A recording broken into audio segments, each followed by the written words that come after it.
Hey, what's up, everybody? This is James, and Arlo has made it tonight. And tonight, we're going to review Fright Night Part 2. What was that, Arlo? Artisan.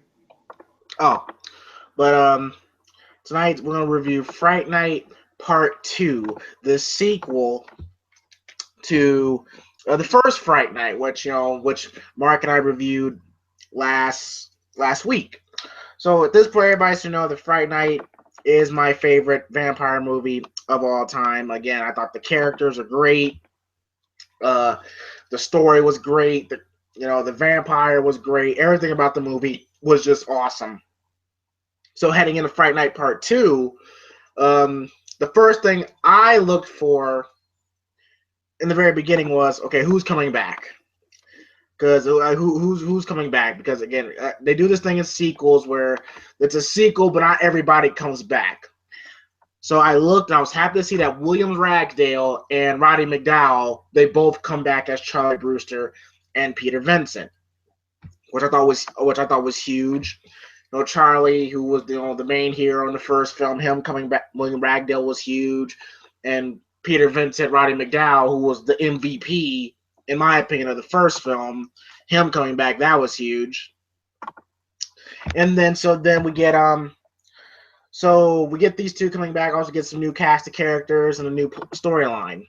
Now the movie overall plot is Charley Brewster is in college now. He has a new girlfriend named Alex, which I kind of have a little bit of a problem with, but we'll get to it during the review. It's about Charley Brewster, who's now seeing a psychiatrist, and he gives some bullshit angle that it was not that vampires don't exist, that Jerry Dandridge in the first one was not a vampire. It was a defense mechanism. So Charlie's like going on and off about if vampires are real or not. And we meet this lady named Regine Dandridge, who would turn out to be Jerry Dandridge's sister, who's come back to get revenge on Charlie and turn him to a vampire so he can become immortal, so she can torture him for all eternity. So I was like, okay, interesting plot. Definitely looking forward to it. And by the way, spoiler alert, Regine Dandridge, fine as hell. Fine as hell. But yeah, Friday Night, my favorite movie, vampire movie, sequel, looking forward to it. Arlo, even though Yeah, yeah, you did yeah, not watch the yeah. first film. You don't have to say that. You don't have to say Okay, well, I'm just gonna say, how did you feel heading into watch Friday Night Part 2? that. I mean, like you're saying, who's your favorite vampire movie of all time, and plus Mark's co-sign. I'm like, yeah, all right, it's probably pretty good. I mean, for this one, just wanted to check it out because just wanted to be on the movie review. So Fine. I was looking forward to it. It's not my fault you just look up obscene movies, want to Oh, review them. well, again, like you said, it wasn't just me that co-signed it, but I mean that does not make it like not obscene. It's still obscene, but still, it is a good movie, probably. wanted to review a classic '80s vampire fake crime. But anyway, so the movie starts out again. It immediately puts me in a bad mood because this is 3 years after the first film, and we get a quick little recap of what happened. The last 5 minutes of the first Fright Night. Jerry Dandridge, being lit on fire by sunlight and everything. And then we see Charlie, who's now in college, uh, who's with a psychiatrist. He's with a psychiatrist saying that Jerry Dandridge was a serial killer, cult follower, that kidnapped my girlfriend Amy and killed my friend kill my friend, which was Evil Ed. And he's come to grips that, that it was defense mechanism, that vampires don't really exist. Jared Danger was not really a vampire. And he said that vampires no longer exist. They don't exist. So I'm like, okay, bullshit, timeout.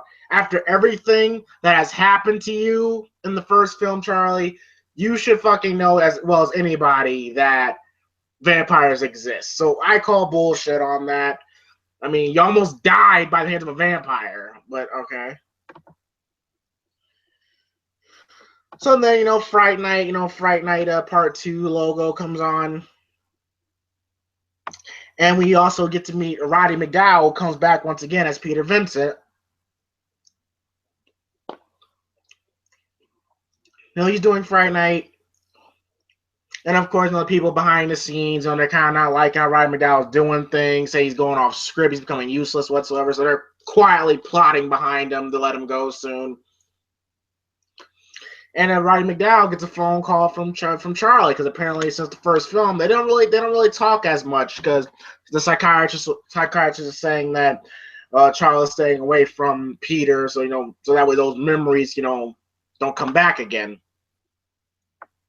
So Charlie, who has a new girlfriend, Alex, and I'm kind of like, what happened with Amy? What happened with Amy? But okay. So meeting Peter Vincent, they're having a drink whatsoever, and Peter Vincent's telling a story about what happened in the past.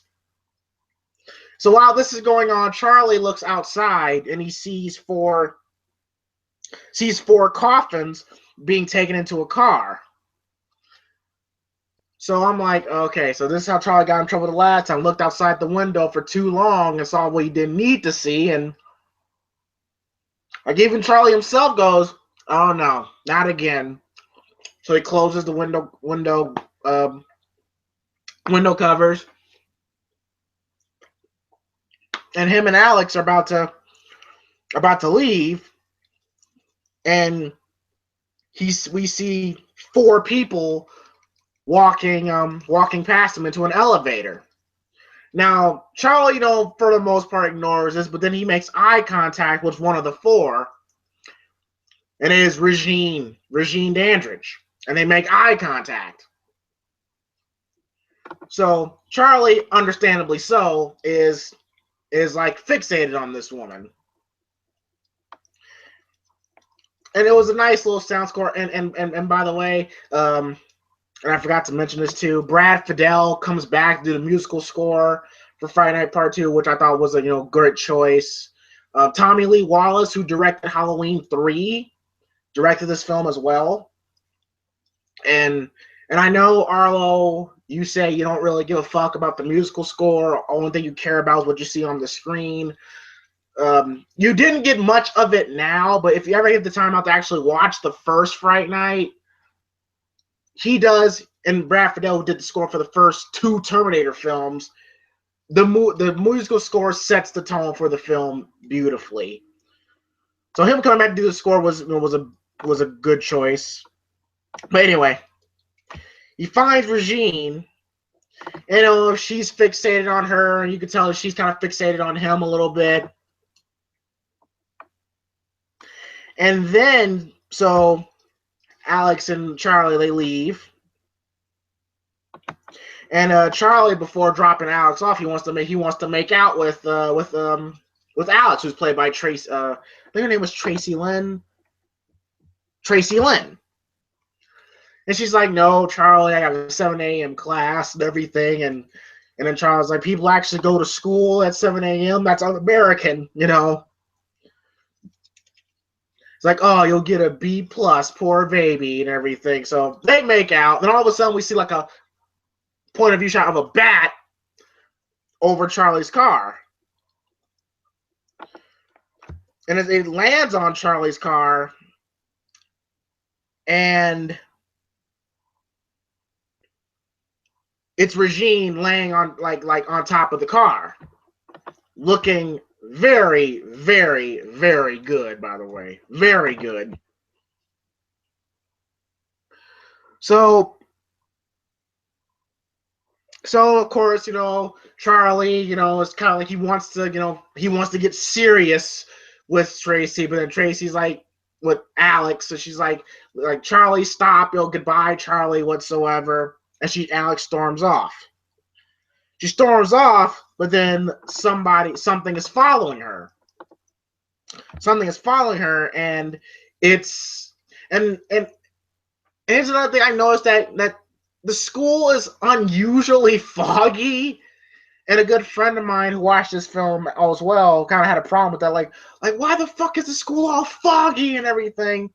And I'm like, that I didn't mind it because in the scene in Fright Night where Peter Vincent walks in Jared Danger's house, there's fog all over the place, and I didn't mind it. I didn't care. But she's being followed, and it's one of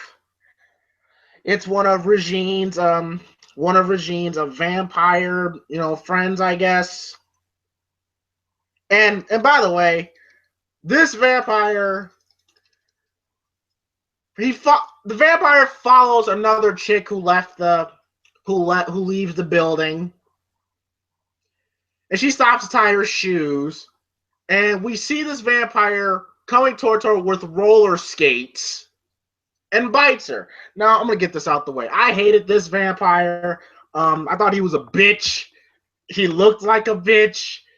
He acted like a bitch.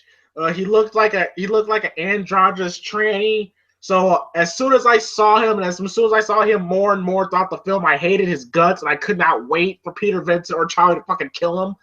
But and a vampire on rollerblades looks fucking silly. Every time I see that, I think of Friday the 13th, not Friday the 13th, Nightmare on Elm Street Part 5, when Freddy was on rollerblades. Or was it a skateboard? I don't know. But it looks fucking stupid. So, the bitch vampire, kills a random student. Thus, in the meantime, we get like a fucking, like a werewolf thing. A werewolf thing is like crawling alongside the building. I guess it's a werewolf. And so he's like scaling outside the windows. But then, when he's like trying to get in, Alex fucking like shuts the window and like chops off all his claws. So he's like, oh shit! So he fell.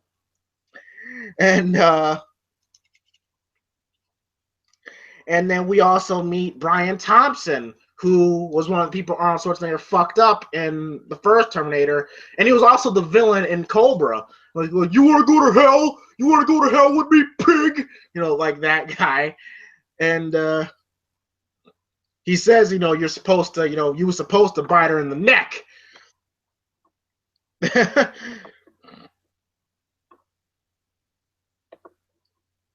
So he's supposed to bite her in the neck. So he was trying to kill fucking Alex, but that didn't prevail. So then we go to Charlie, who's sleeping. He gets a knock on his door. And it's Regine. And Charlie like fucking immediately closes the door, saying, okay, 1, vampires don't exist. 2, there's gotta be a reason why all this is happening. 3, that was very rude.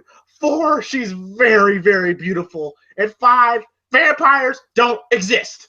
So he's like trying to compose himself. He opens the door and Regine's walking away. And then Charlie goes, hi. And then Regine asks, like, you're not Charlie? He's like, oh, yes, I am. I'm Charley Brewster. And then she says, like, no, you're not the one who I'm looking for. I'm in the wrong dorm. I'm sorry. And then Charlie's looking like, fuck, I messed that up. But then she stops and says, do you have a light? So, of course, old Charlie's like, oh, yeah, I do. So while she's walking back to his room, he's like fixing everything up, like about to have this hot-ass female, about to come into his house. He has to straighten it out. So she invites him. So he invites her in. And then, she says, that you remind me of someone. And then she says, "Oh, the Charlie that you was originally looking for." She said, "My cousin. My cousin had very nice lips, and he knew how to use them. Do you know how to use your lips, Charlie?" So she's seducing Charlie, and then Charlie just without even thinking about it. Wait a minute. Did you just hear what she said? Yes, I know. Yeah. But yes, Weird. I understand that. But at the same time, though, I don't give a fuck. She was fine.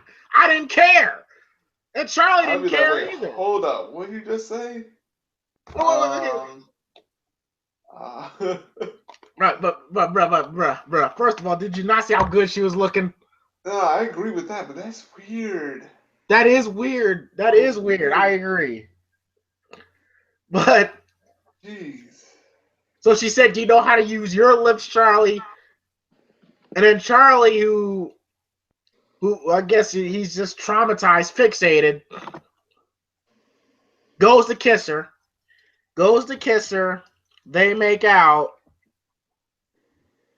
And then she eventually, bites him on the neck because earlier in the movie, he cut himself shaving.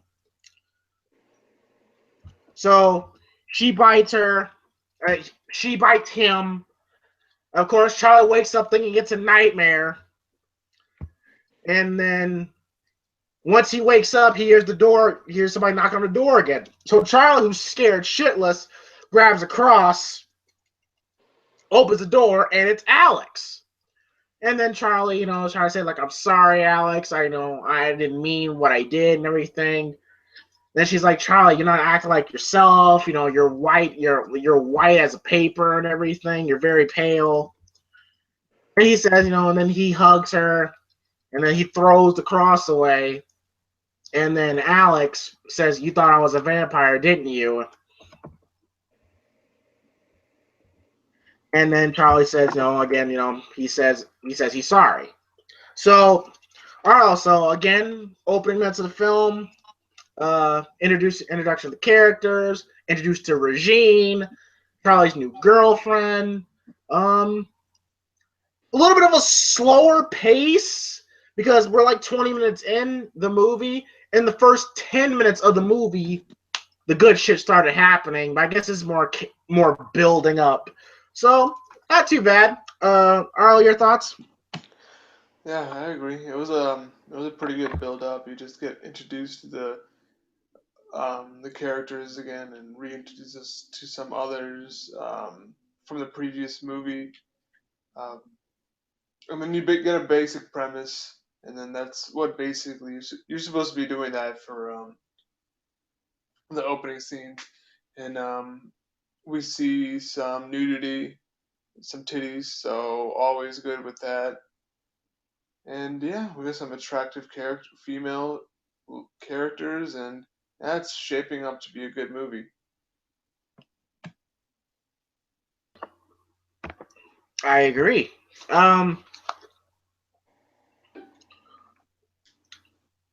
I gotta find the link here so I can compare Charlie's new girlfriend to his old one. But but so that happens, and then we go back to this clique whatsoever, where like the bitch ass vampire is feasting on the person he just killed, and they're like sharing him slash her is sharing the blood with Regine. And then the werewolf dude, who's played by who he looked very familiar, and his name was John Grice, I believe. And I looked him up, and he was Sean, the Martin's co-worker on Martin at Martin's radio show. So I was like, oh, it's cool to see him in this. And then we also learned that Brian Thompson, he has this thing where he likes to eat bugs. Where he like he's like fixing a headlight and he finds a bug and he likes to say like the Latin term of the bug. He'll fucking eat the bug like it's nothing. So I'm kind of like, okay, first of all, did Brian Thompson really eat these bugs? Like I'm wondering if he really ate the bugs. So he ate the bug. Now I'm like, that's nasty as fuck. So so Alex is with Charley. She's lying in the bed with Charley, and Charley, even says, like, that's a huge risk, coming in the bed with me. And she says, well, I have my clothes on. And he says, oh, that's a subject that we're going to talk about soon. Me having my clothes on? No, sex.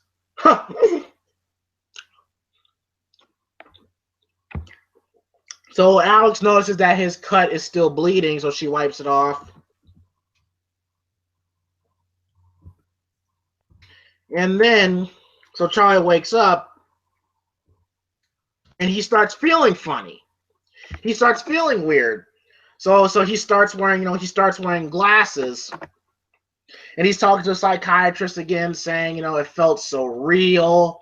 It felt like she was right there whatsoever. And she said, the psychiatrist is bullshitting him, saying it's all, it's all in your head. It's no big deal. I got an idea. Don't stop the nightmares. Then he opens like a fucking drawer, like full of sleeping pills in there. And I'm like, is that even legal? And he's not. like, absolutely not. I'm like, what the fuck? What kind of psychiatrist? Okay. He was acting like it was like multivitamins or something. Yeah. Like, what brand do you want? You want Flintstone? You want gummies? What do you want? And even Charley looked at him like, what the fuck? And then the psychiatrist said, okay, yeah, just say no. Gotcha. She said, well, I got an idea. Maybe you need to exercise. I know, bowling. And then Charley looked at him like, right. And that was Charley's reaction. He just slid his glasses out. He goes, bowling. I'm like, and I'm sitting here like, this is the most shittiest psychiatrist I've ever seen in my life.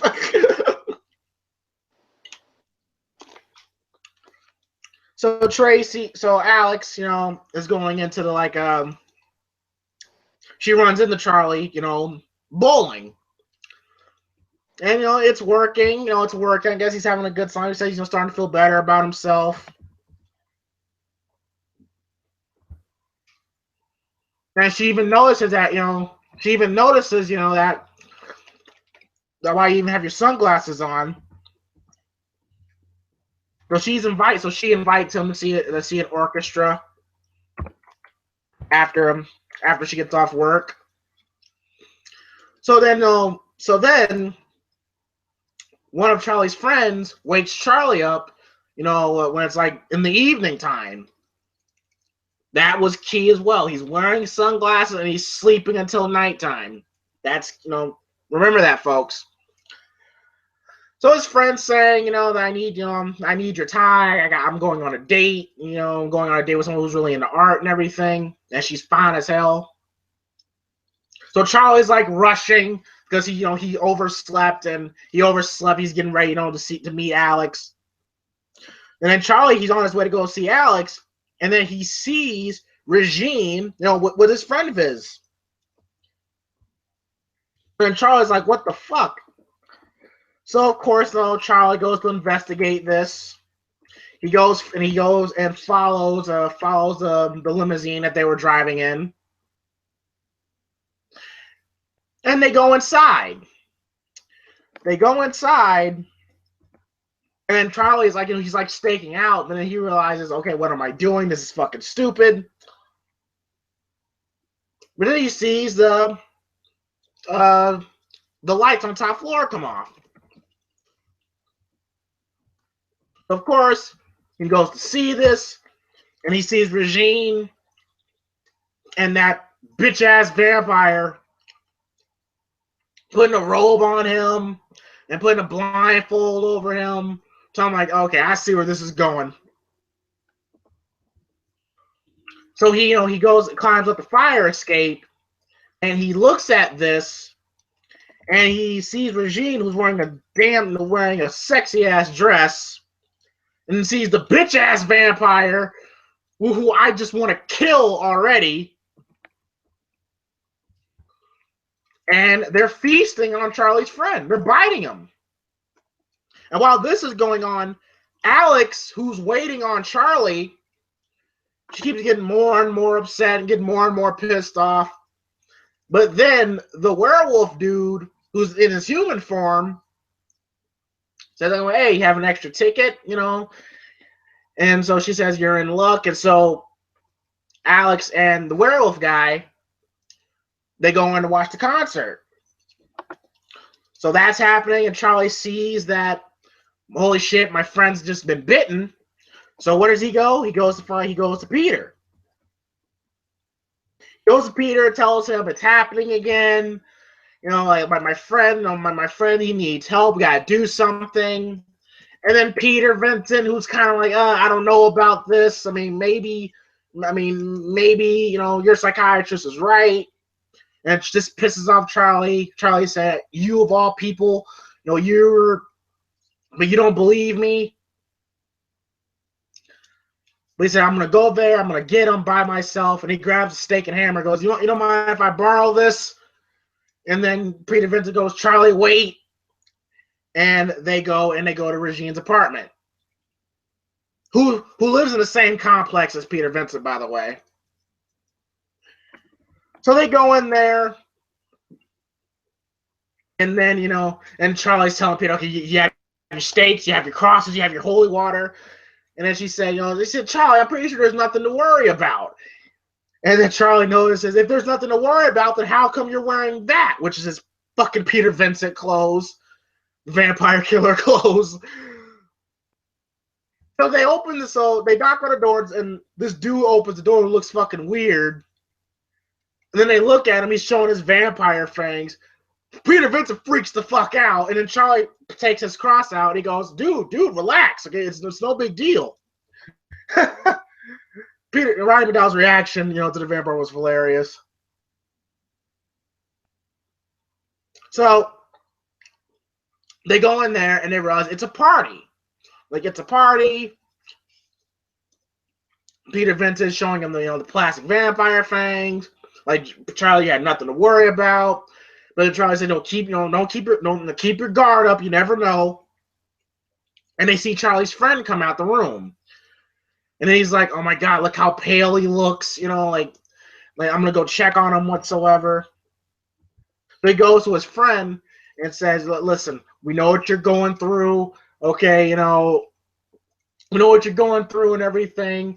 We can help you. And he's like, listen, Brewster. Okay, I had some drinks, but I'm not alcoholic. Last thing I need is a damn sermon. So Charlie goes to look at his neck and everything to see if he has any bite marks.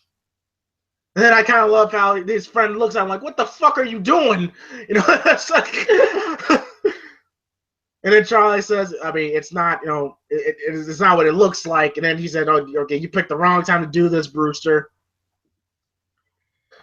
So then Charlie does a complete bullshit move saying, I guess you're right, Peter. I guess I did have nothing to worry about. Which I'm like, dude, that's the one thing about this movie I hate.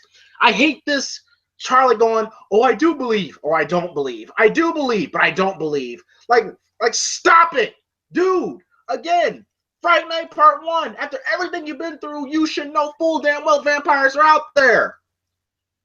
So Charles was getting on my nerves with that. They're about to leave, but then Regine comes in. And they do it, and she dances with Charlie. Charlie is completely completely traumatized. This girl's so fucking beautiful, he just can't take his eyes off her. Thus, in the meantime, she, hypnotizes him, and she's showing, and she changes into a vampire in the middle of the dance, but then Charlie doesn't pay attention. And then we find out that Regine is a performance artist. She's a performance artist. So then, of course, Charley feels like, okay, she's a performance artist. See, I had nothing to worry about. It was nothing. And then Charley just goes, "Oh shit, Alex!" So he like runs out of the apartment to go with Alex. And Peter Vincent, well, he's still at the party. And he's like looking around the party, and he's seeing like these random people. It looks like people like they're kissing on girls' necks, but then he's kind of looking at this. I'm like, this is kind of strange. And he sees Regine and the bitch vampire, dancing. So Peter Vincent pulls out his little mirror, looks at it, and sees that Regine and the fruitcake vampire has no reflection.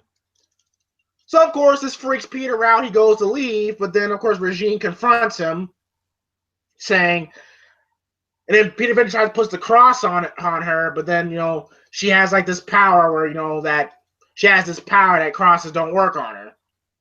So she reveals that she's Jerry Danger's sister, and she plans on getting revenge on Charley and Peter, and said that you will pay, Mr. Vincent, you will pay, and she leaves as a bat.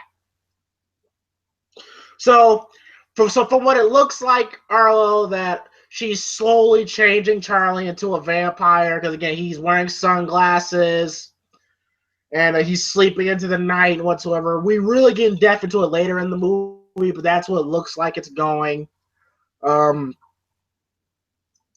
So again, no problems. The only thing I hate about this movie is Charley believing and don't believing, and the punk bitch fruitcake vampire who every time I see I just want him to die. But it's not too bad. Arlo?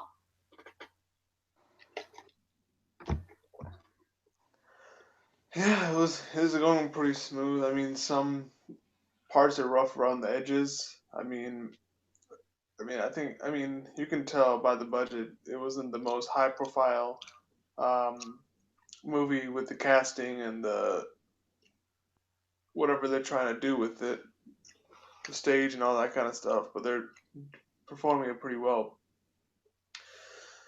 With when they go to the party and stuff, and yeah, that one vampire, that weird one, the bitch one that you like to call it, that guy is a little creepy, but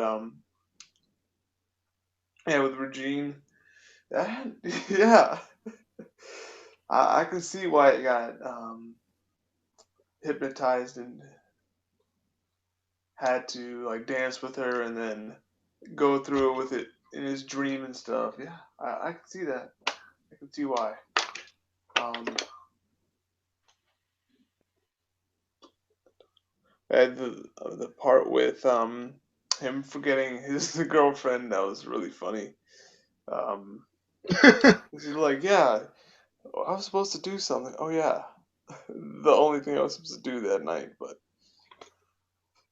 um, how far did you get to? Did you get to the part where Regine confronted Peter? Yes. Oh, you did? Okay, yeah, that was pretty cool. Um, I mean, I don't know. I was liking it, but then there was some parts like that one. I mean, it's trying to be like a horror movie, but there was nothing about it that was scary to me.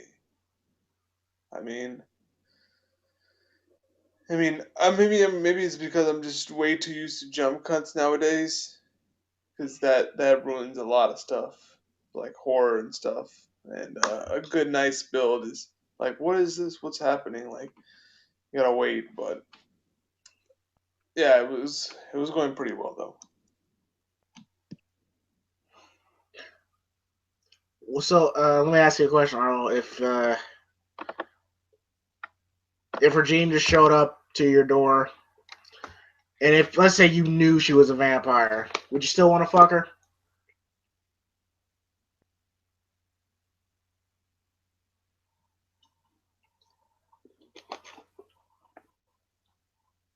You have to think on this, Arlo. Really? Guess you have to step away for a sec. So Peter, of course, is freaking out, like, oh shit, like Charlie was right all along. He wants to call Charlie, but Charlie's not answering his phone. Oh, I'm sorry, James. I thought I was talking. I was Oh muted. My bad. Yeah, he was My muted, bad. bro. Oh, my bad. Yeah, I would have. I don't know. Can vampires have sex? I know. Yeah, I'm pretty sure they can have sex. I mean, like, if you're a vampire, like, but I don't know. It'd be weird because, like, after you get bit, she's gonna move on to somebody else. You know what I'm saying? And if you're not even gonna want to have sex, you're gonna have to like bite necks and stuff. So basically, in Taylor, you're saying, okay, I have to become a vampire, but I get to have sex with her one time. I guess get some duct tape or something. Oh. Then I would. But if it's like I couldn't do that, I'd probably pass. Cause I don't want to be a vampire. Okay. Look in the chat. That was Charlie's first girlfriend in the first film. Put in the other chat. Okay, just give me a second. Because on like phones and stuff, you can't. There's no chat. Gotcha. All right, so for the next scene, we see Alex and the werewolf guy walking home. He's gonna talk about how he had a nice time, and then they run into a dog, and then the dog's like barking viciously at the werewolf guy, and saying that that I don't think he likes you very much. And he's like, hey, that's no problem. I don't like him either. And then he fucking like looks back and he's like in his werewolf face, and then like scares the shit out the dog. And so I thought that was funny. There's another photo I'm going to show you.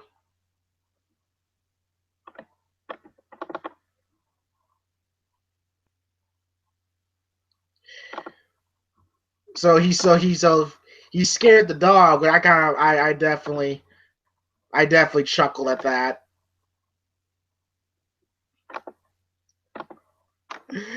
So he walks her home, saying that your boyfriend's really stupid, for leaving such a dynamite girl like you by herself, and she says you're very sweet, kisses him on the cheek.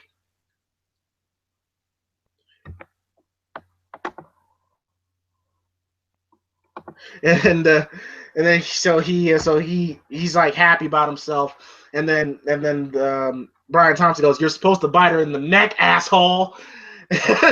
And he goes, "Well, I'm not thirsty right now." So they walk away, and Brian Thompson finds another bug and eats it. And I'm like, God, he's fucking eating these bugs like they're M&Ms and shit. So Charlie's back in his house taking a shower, saying what the hell is going on with me? And he's sleeping. He's like, oh, Arlo, did you get the photos?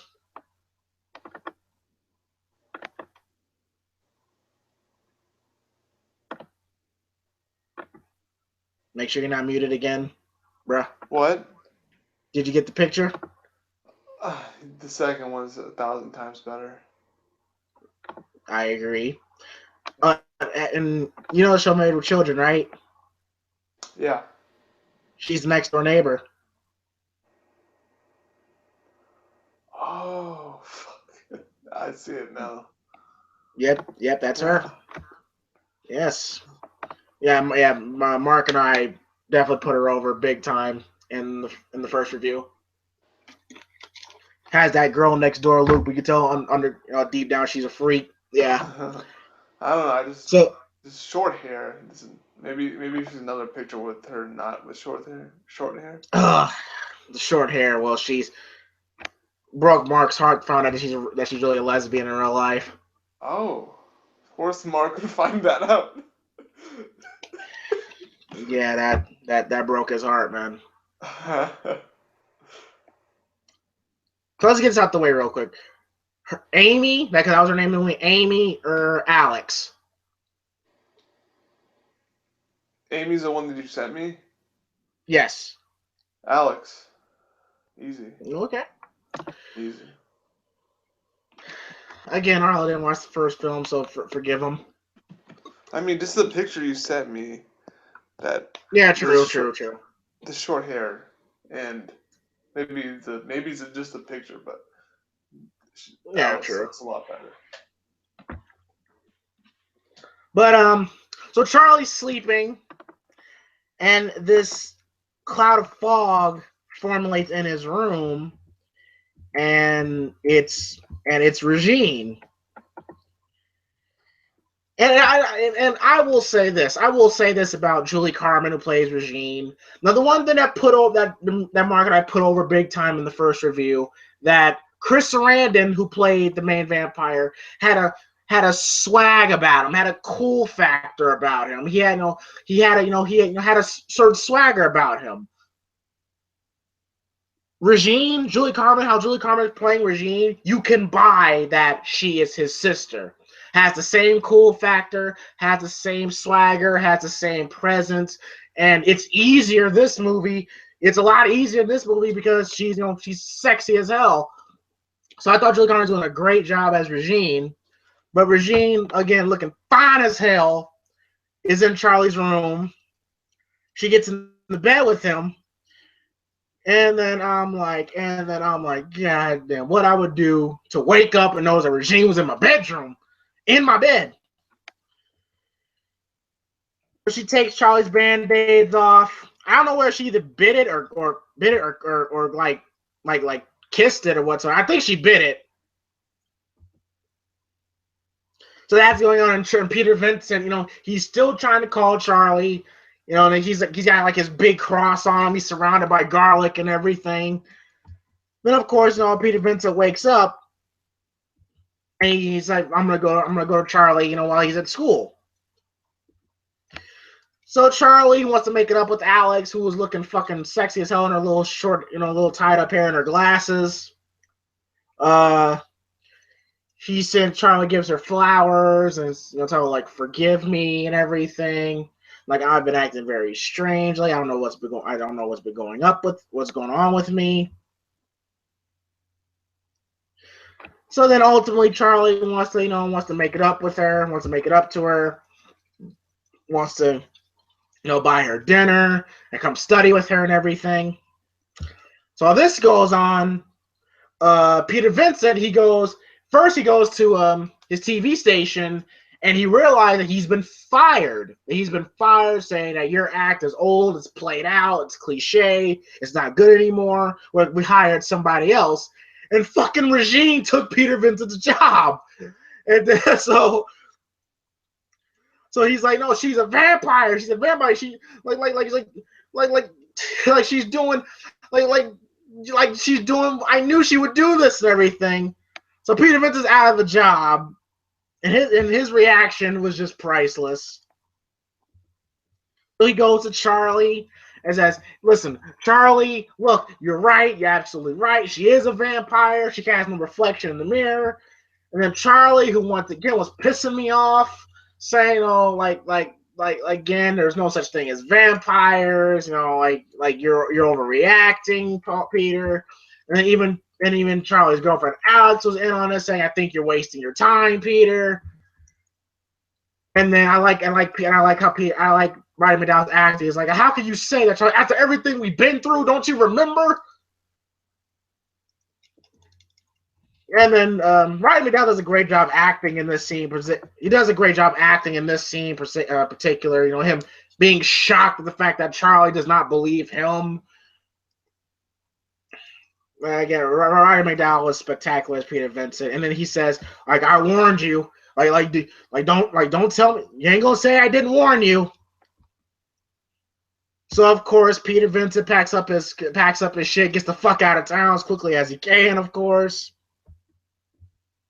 And then Charlie, he's walking around the campus, and he's starting to get that, he's starting to develop a thirst for blood. Like he's like particularly looking at a couple of females, like looking at their necks and everything.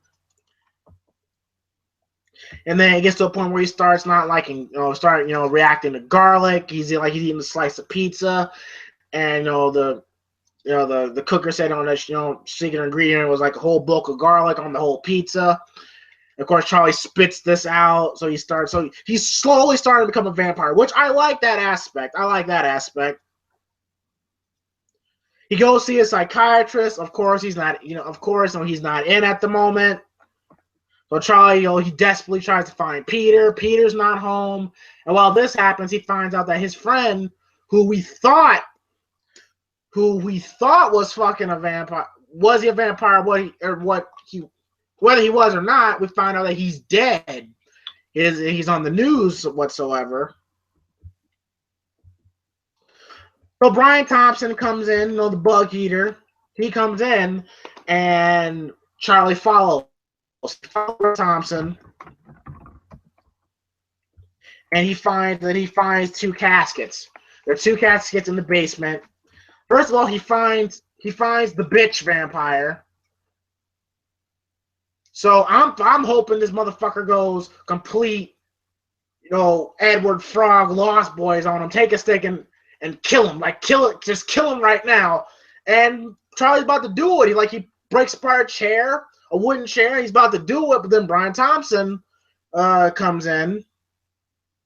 So of course Charlie hides, and a nice little bit of tension here where he's Brian Thompson's searching through the table. His hand almost touches him. Only found he was only searching for a bug, another bug. Says the name and bite, it eats it. I'm like, I seriously hope and pray that Brian Thompson did not really eat all these bugs. I really hope he didn't. And if he did, talk about a dedicated motherfucker. Talk about a dedicated actor. So of course, Charlie finds Regine's coffin, and she opens it, and there's Regine sleeping, looking fucking beautiful, sleeping. And he goes to stab her, but then Regine opens her eyes and completely, she hypnotizes Charlie. Makes Charlie put the stake down, and basically find himself back outside again. Almost gets fucking run over. And then that was when he snaps out of it. And then Charlie looks around like what the fuck? Then we go back to the library where Alex is reading Dracula. Because she finds out that Charlie is big into vampire literature, and he's a big horror movie buff. So she wants to, get to know Charlie a little bit. So she reads the entire book of Dracula. Bruh, you see how she was reading that? I didn't get that. Bruh, she read a page in 3 seconds. I was like, what the fuck? And it was a pretty big book. No. She was putting her hand over it and going through it. She can't be reading that fast. There's no way. There's no possible way. That's just crazy. So she's reading the book, and we see a werewolf claw going towards Alex. Then we find out that it's the werewolf guy. He says, what are you doing? Sorry, didn't mean to scare you whatsoever. And then of course he says, that hey, do you want to? If I'll tell you what, I'm gonna go leave. Is your boyfriend coming? She says, yeah. So he says, okay, I'll tell you what, I will be back here at 9, and if your boyfriend is stupid enough to to leave you again, how about I take you for a cup of coffee? And she's like, you don't have to worry. You don't have to worry about it. He'll be here. And he says, I'll be back at 9 o'clock.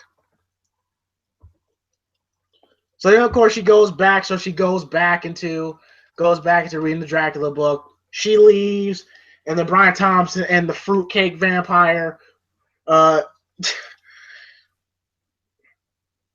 into him, and Brian Thompson's like, "Did you get her?" And he's like, "Wait a minute." It was like wait a minute. I'm actually starting to like this now. I mean, we're actually, I'm starting to be romantic with her. I mean, come on. After all, I mean, even though I'm a werewolf, that don't mean I still can't get pussy. But that's basically what he said. So he doesn't want to kill her right away. He wants to enjoy this. And then he spots that Charlie's coming in. He's like, oh shit, like I gotta go take him out, otherwise I won't get my date. So he goes to kill him, but then Brian Thompson's like, no, wait, no, you're not supposed to kill him. And besides, we can find other ways, we can find other things to do besides, we can go bowling. And then the same reaction that Charlie gave and Arlo gave, he goes, bowling? So they go bowling, and then they fucking kill the employees, and they're fucking bowling, and they're bowling balls. The fucking fruitcake vampire is bowling with his roller skates, which I fucking hated. I hated him, but it was kind of a fun scene. It was a very fun scene, I will admit. That shit was funny as fuck. That was funny. Like a miscreant group of characters bowling. That's right. Like bowling. Well, I definitely got a kick out of it. So then Charlie runs into Alex, and apparently Alex says that she read. Even Charlie's surprised, like, wait a minute, so you read the entire book of Dracula ever since we talked? And so he gets her dinner, and they're about to go study, and we see Peter Ventu, who's at a bar, who's basically down on his luck.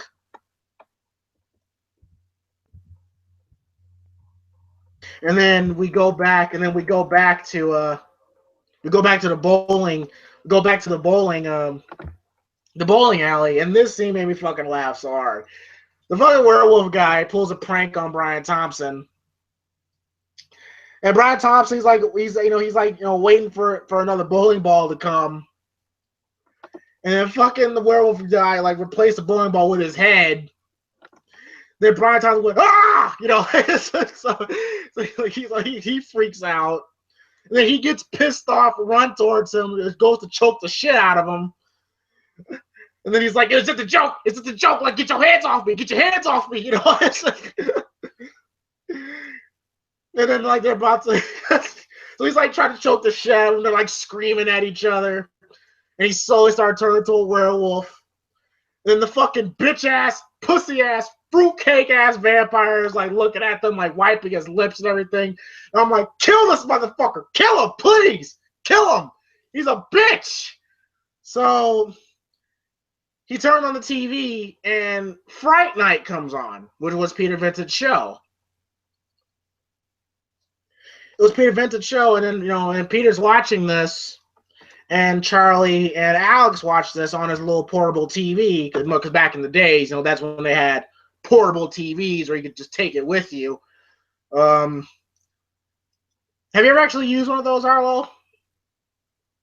Like those small handheld TVs? Yeah, I did. They were painted. I used to make a little bunker in my closet. I don't know why. I just sat in my closet, and then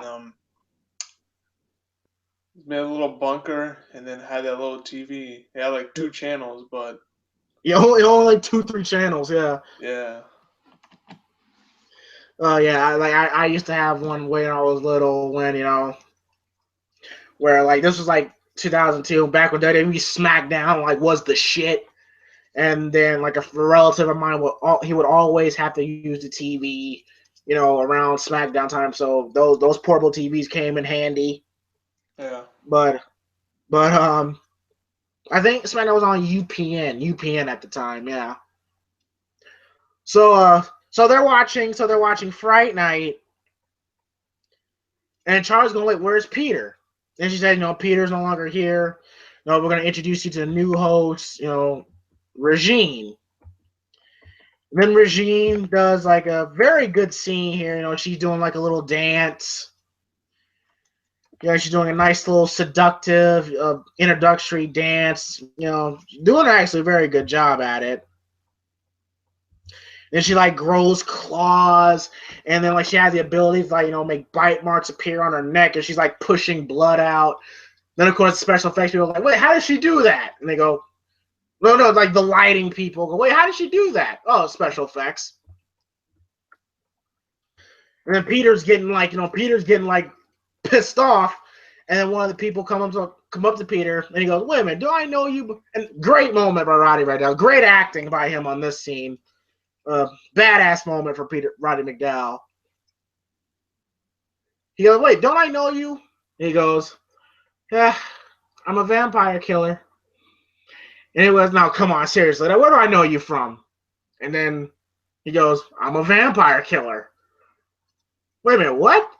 And Peter Vincent looks at him, he goes, do you have a hard of hearing, my friend? I will say it one more time. I kill vampires. And so I bought it. That was a great scene by Roddy McDowall. So he runs off. So he runs off. And Regine's still doing the dance. And she visibly turned into a vampire on live television. And she's like, like wiping blood on her face and everything. I was like, wow, very well done.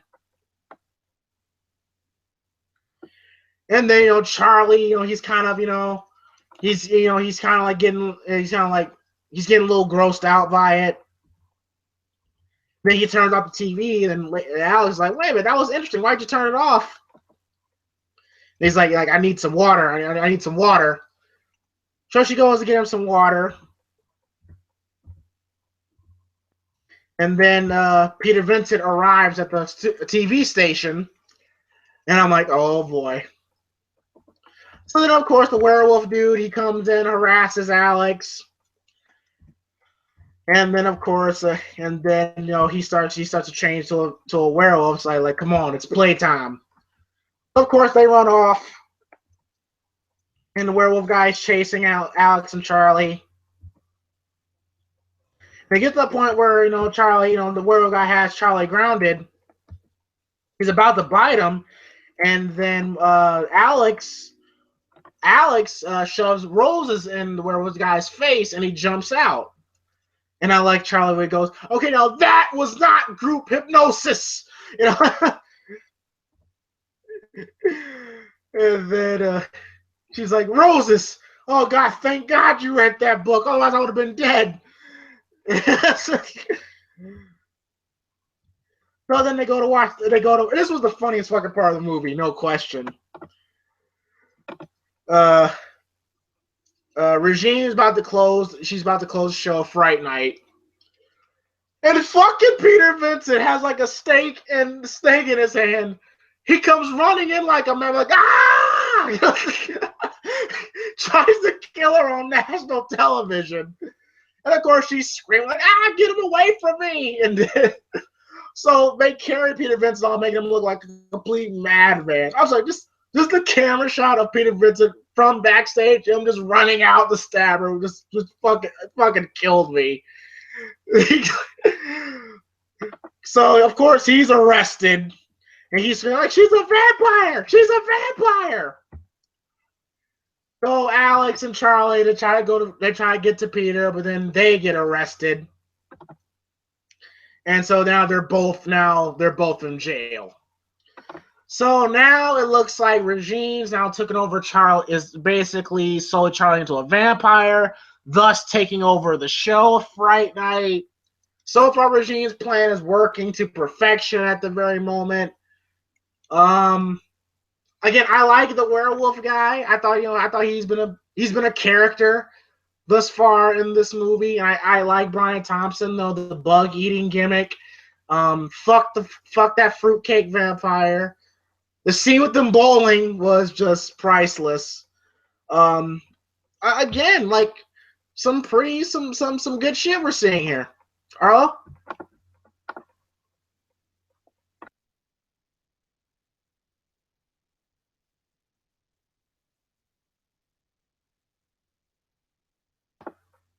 Arlo. Oh, my bad. No problem. Hmm? All right. Fuck. I'm gonna go slow. The parts where he told basically when they found out what was happening.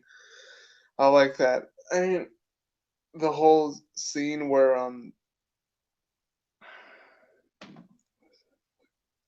Peter like attacked her. It was pretty funny. I enjoyed that, and then I don't know what the werewolf's name is, but he him like his antics and basically trying to get a date, then doing the whole bowling alley scene thing. That was pretty funny. I liked him as a character um, a lot. He was very entertaining. Um, then Charlie trying about to kill like the one vampire in Regine. That was pretty funny. How was that funny? Because he got fucking hypnotized. Almost got hit by a car. Oh Um, yeah. yeah, You're right. Yeah. that shit was like all right. It was so serious because he almost got caught by the big dude, and then like a minute later he tried to kill Regine, and then next minute he almost gets hit by a car. Um, and then like the transformations of the vampire thing, I'm like, all right, like I didn't understand that. I didn't really like that. It was really weird. And then what was that? And then the roses thing, like, him getting attacked. I'm like, wait, werewolves are get attacked, like can die by roses? I guess. I don't know much. I don't know much of about werewolves. I know they don't like silver. Um, I know that I don't like silver. I don't know about the roses thing. Yeah, I'd never heard anything about roses before, but I guess it might be in the book. I've never read Dracula, so it might be in the book. Yeah. But yeah, I was enjoying it so far. It's just fucking Peter Vincent were like running in on live television trying to kill somebody. That shit was hilarious.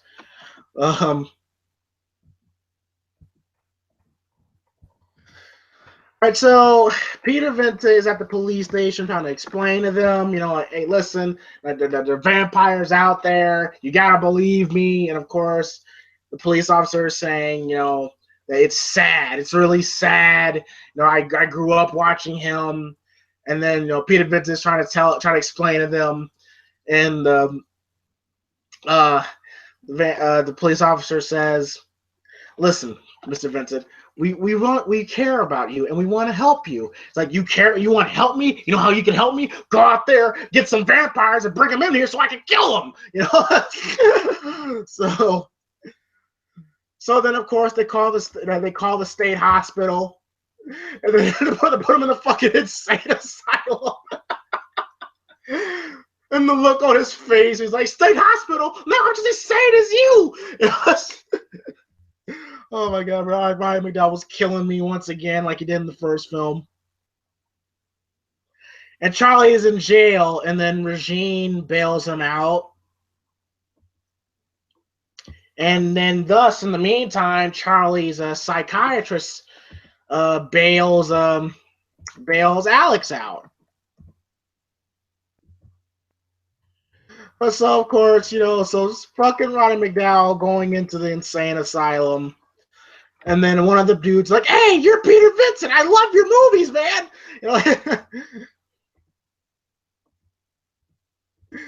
So of course the psychiatrist and Alex, they stop at a railroad yard, and a bullshit scene here where we find out that he's a vampire and he goes and tries to attack Alex. So I'm like, wait a minute.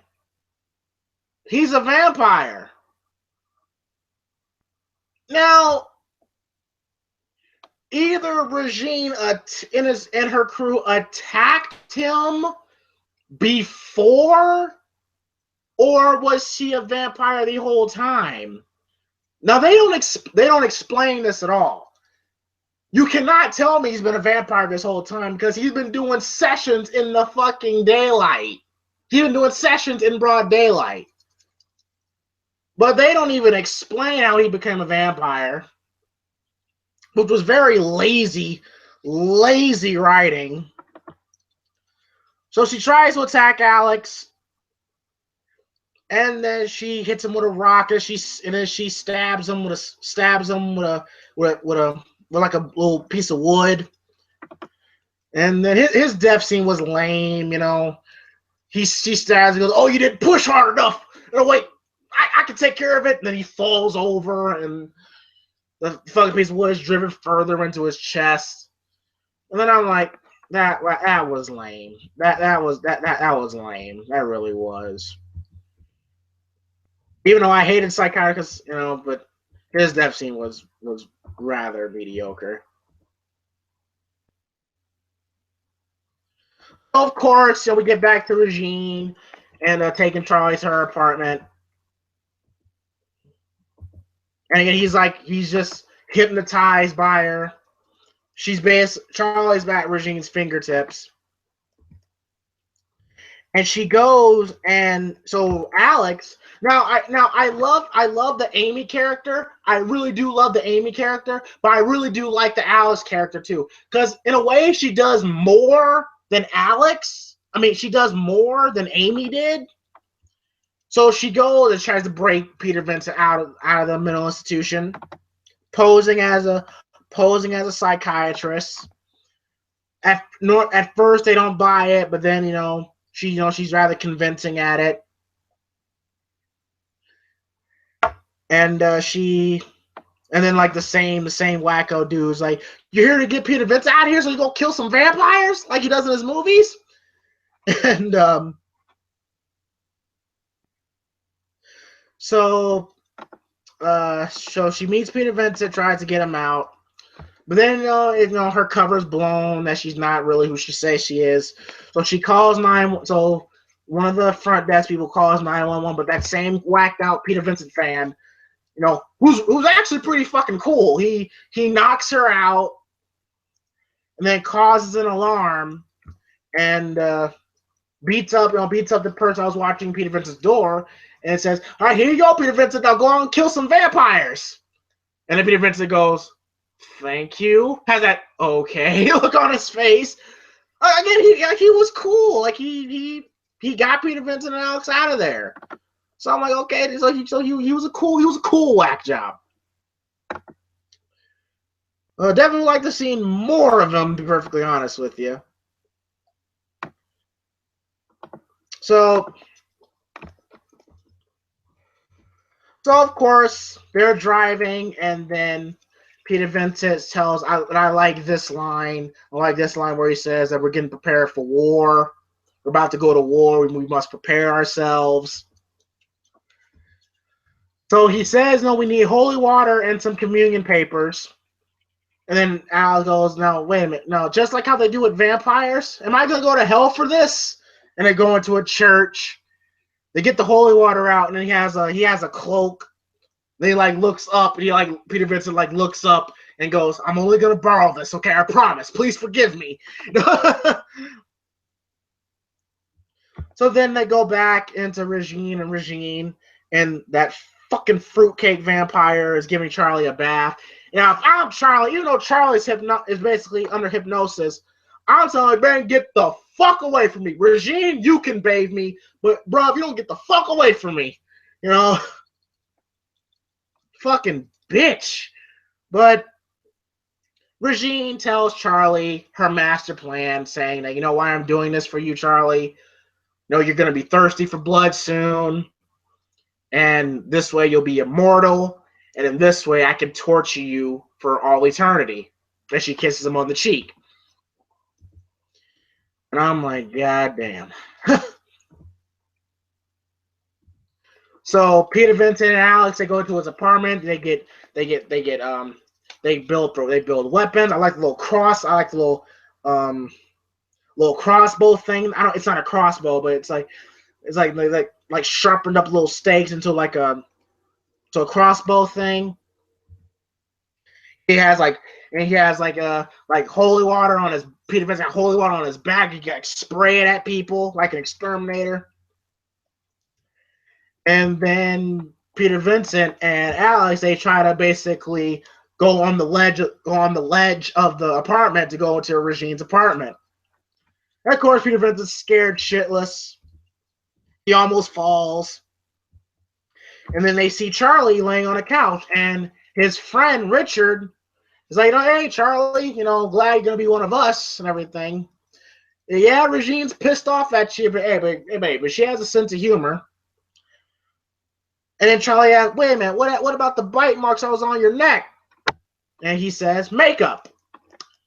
And I'm like, no shit. Should have known. So Peter Vincent and Alex, they go in to get Charlie out of there. But then they get caught by Richard. Great special effect where Peter Vincent sprays the holy water on Richard, making him combust. I thought that was a really cool special effect. And then Charlie, who's getting slowly turning his transformation to a vampire, is slowly becoming complete. He goes to attack Peter. Tries to attack Peter, but then Alice puts the cloak on Charlie, and Charlie is back to his normal self momentarily. They try to get out Charlie out the building, but then the werewolf dude arrives. Basically pushes Peter out the window. And Peter's like hanging on to the ledge by his hands, and the werewolf's about to cut his hands. And then pretty cool badass moment where he hits the werewolf guy in the chest with the arrow, and he falls into a pond, and he goes like, great accuracy, dude. And then he dies. I'm like, personally, I kind of thought he died way too easily. Because I agree with Arlo. He was actually an entertaining character in this movie. I kind of thought he died way too easily for my book. But then, of course, we see, we see people trying to break into Charlie's room, and now Alex, Peter, and Charlie, they're about to get again together, about to kill some fucking vampires. And again, I'm like, hell yeah! So, so Arlo, your thoughts heading into the third act of the movie?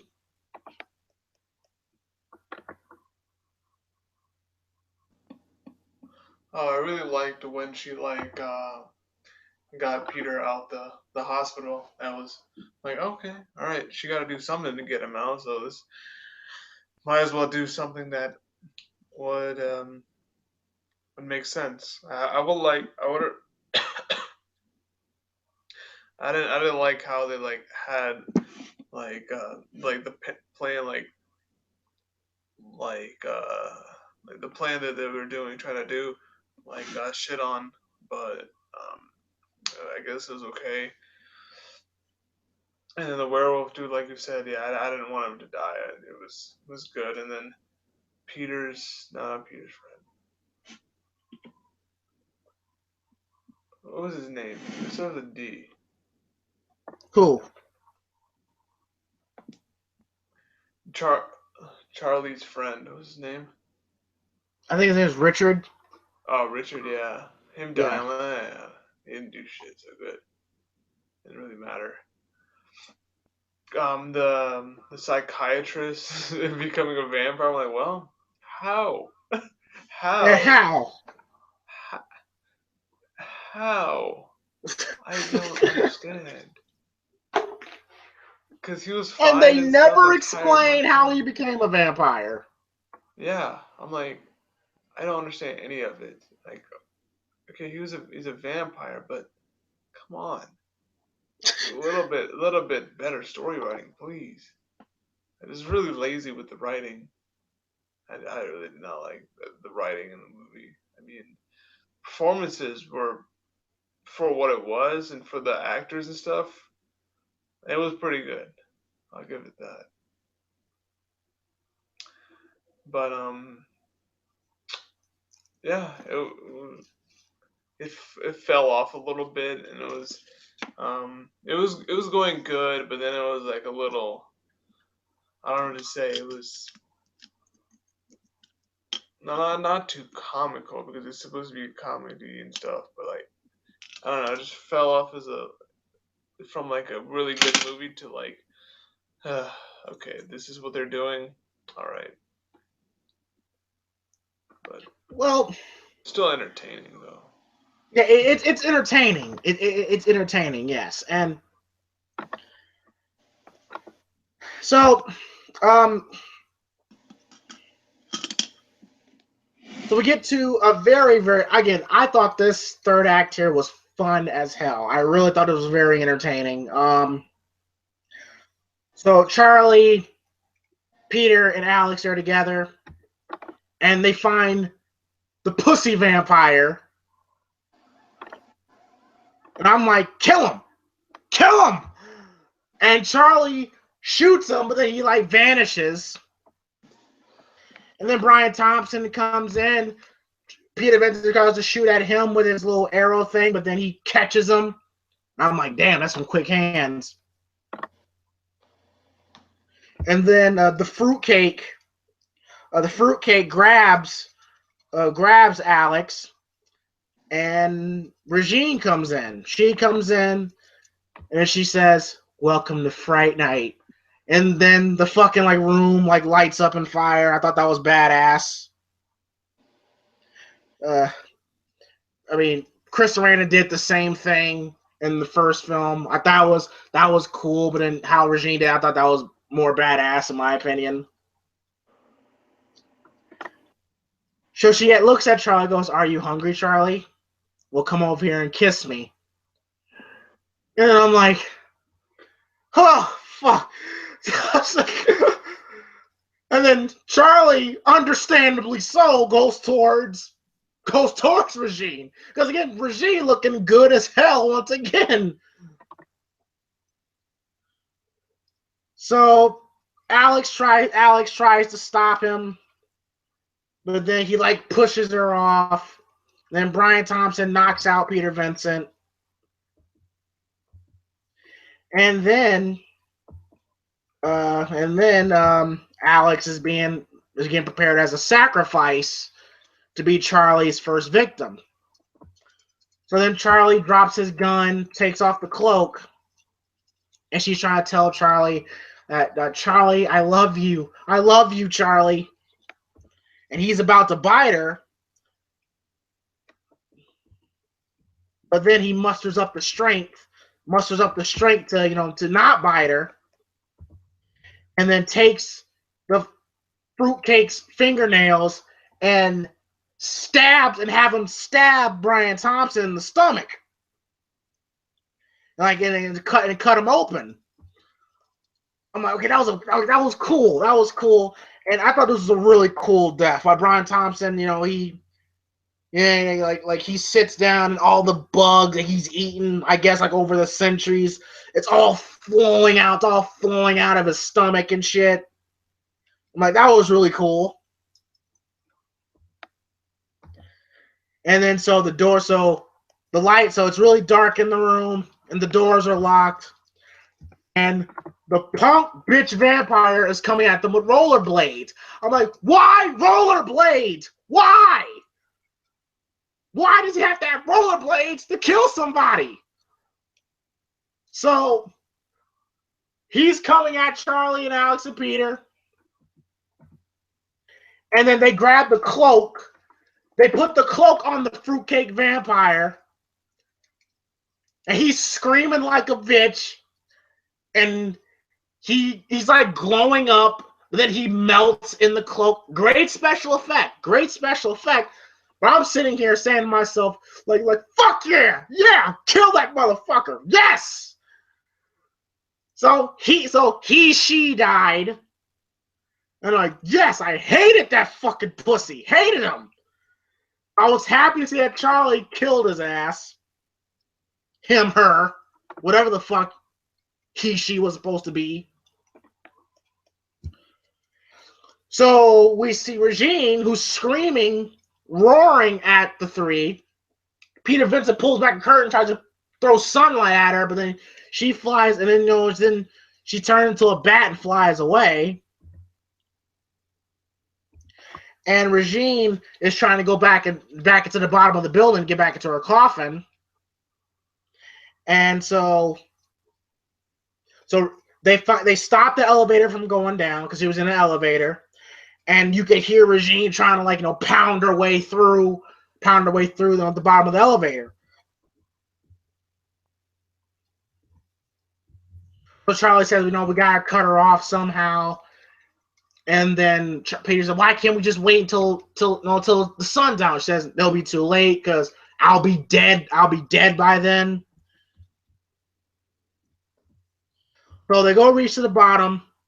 So Alex and Charley, they go to the bottom of the building. And Peter Vincent, is climbing down, to get to the top of the elevator. To kind of just, to the top of the elevator.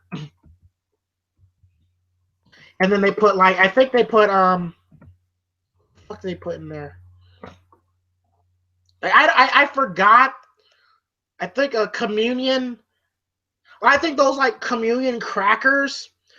When you go through communion, you drink the wine and eat the cracker. I think that's what they put in the casket, those communion crackers with the cross on them. And, communion wafers. That's what Peter Vincent. My fault. My bad on that. Damn, he said it right there. I just didn't catch it.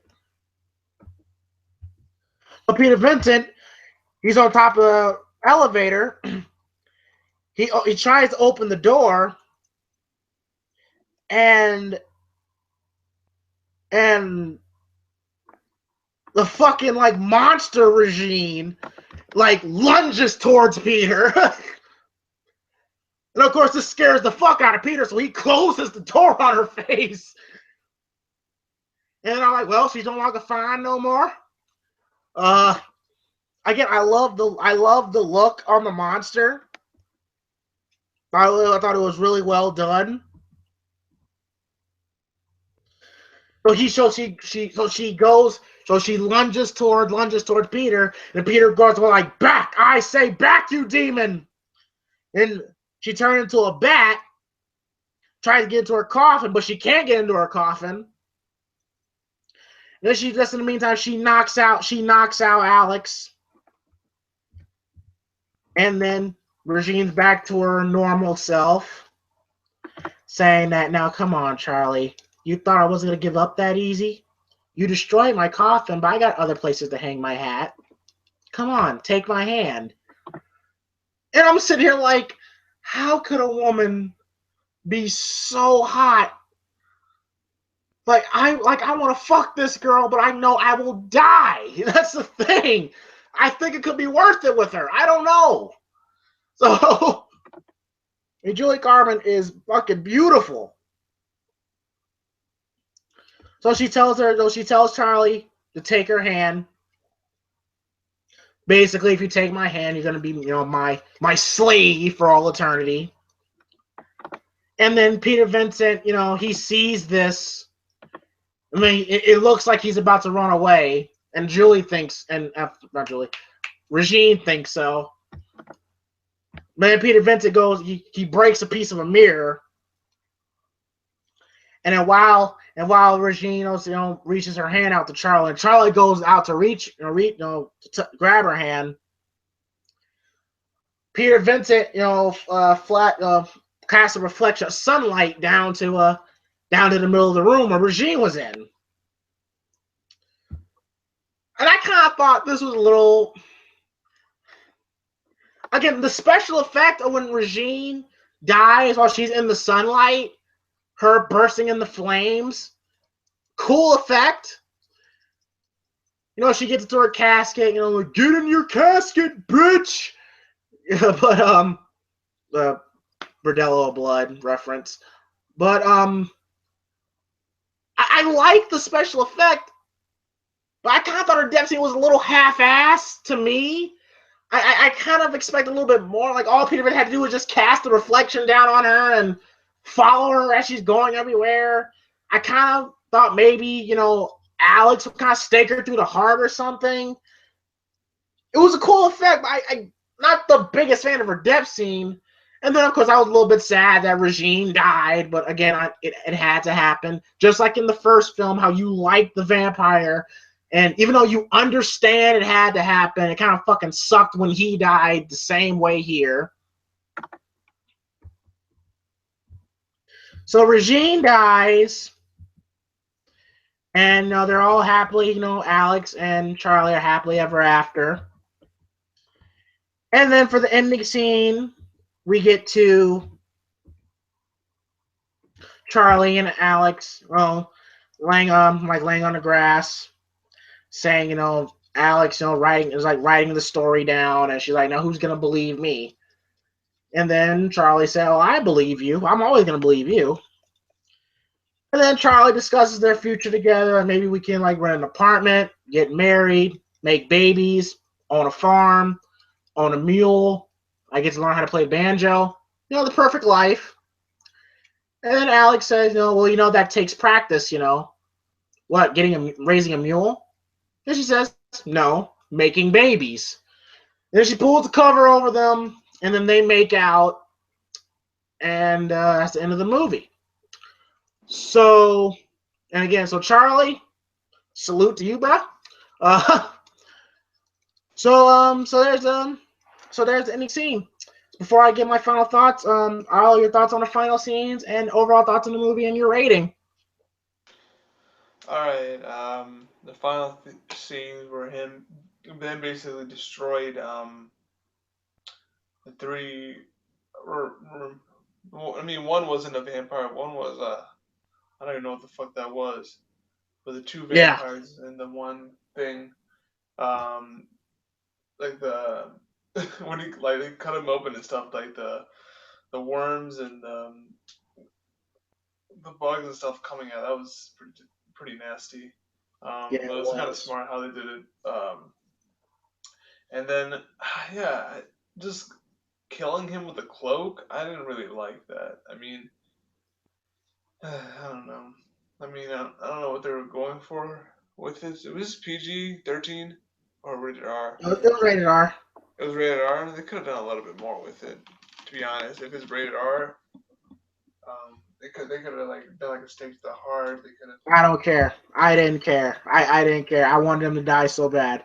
I mean, but with a cloak, I mean, I get it, but come on, you can do so much more with it. But what are we gonna do? And then Regine killing her, like you're saying, I really didn't like how they did it because all right, a reflection from a mirror killed her. Really, come on, do something more than that. You're gonna kill her. Do a stake to the heart, garlic, something that intensifies it, like Charlie does himself. Finds it when she's trying to attack him, puts it in her face or something. I don't know. And then it exploded, and then you could see up the elevator shaft, flames are coming out and stuff. And how are Charlie and Alex okay? They're getting the fire is it's a huge explosion down there. How are they okay? It's not like they're 20, 30 feet from it. They were a couple feet from the explosion. How are they okay? But whatever the case is, I didn't want her to die for obvious reasons, but she did, and yeah, that was the end of the movie. For a movie, I actually really enjoyed it. I mean, was it technical and does it deserve any awards or anything like that? Of course not. It wasn't like that kind of movie to begin with. It was just like a lighthearted movie that has some creepy elements to it that make it good. And I really enjoyed watching the movie on like a technical aspect with rating a movie. I probably give it four, like 5 out of 10.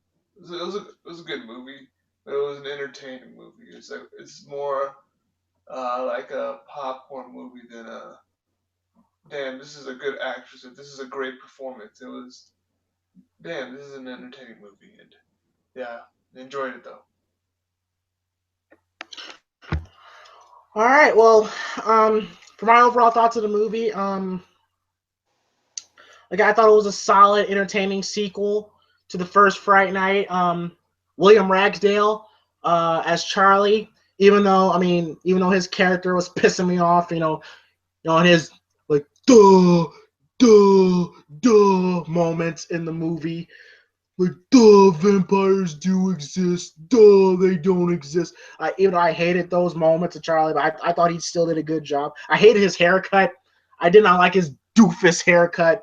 Um, well, I just had an Arlo Josh Hartnett moment right there. I mean, I'll give him a pass for that. It's the '80s. What are you gonna do? Yeah, but his doofus haircut I hated. But I'm I thought rubbing we off on were. you, James. What's that? I'm rubbing off on you, James.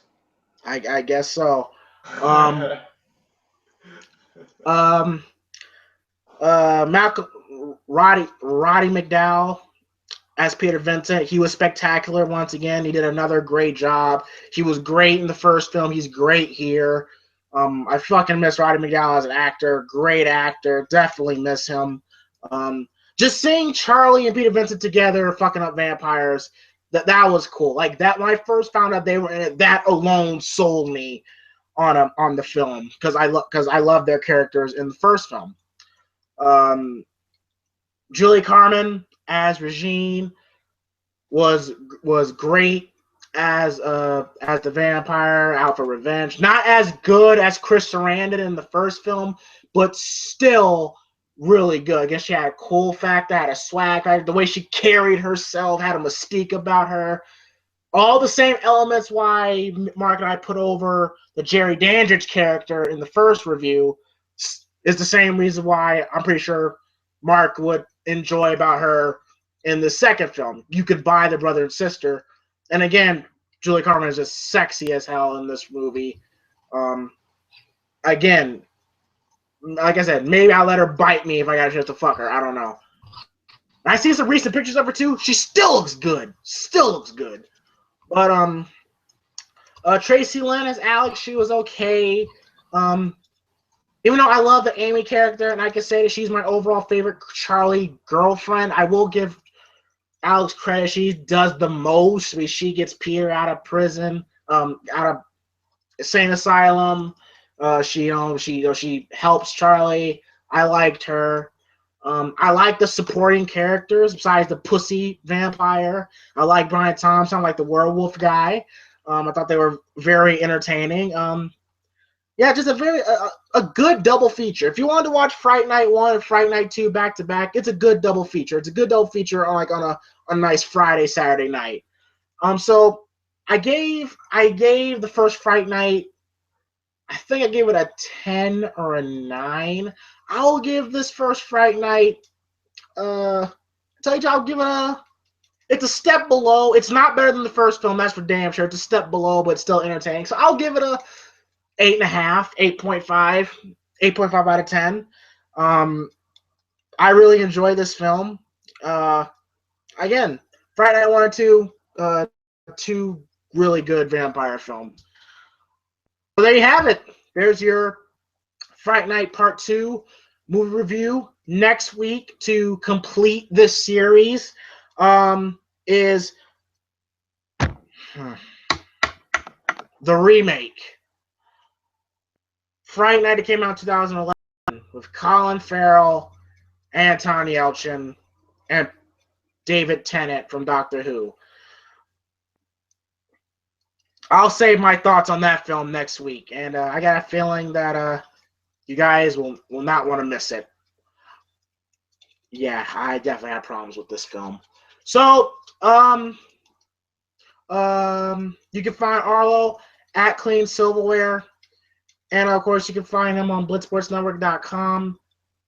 The overtime video this week, classic, classic, classic. If you guys thought that we couldn't go any further than we did last week, wait until this week's overtime video. You guys are going to fucking love it for sure. Of course, support the rest of the Mad Genius, Mark, Quez, Adam, Joe, Nick, of course, Bruce, Calvin, the rest of the guys. Support it. You guys know where to find them at this point. Of course, find me at JTims1193 on Twitter, King JT on this channel, James Tims, THAMES on my other channel, which I will be back to All-Star Break in about like 2-3 weeks from now, so around that time. And like I said, Fright Night Part 1 and 2, great double features. The remake, again, I'll save my thoughts on that. I'll save my thoughts on that movie. So thank you guys for watching this review. Hope you guys enjoyed it. Yeah. See you guys next week.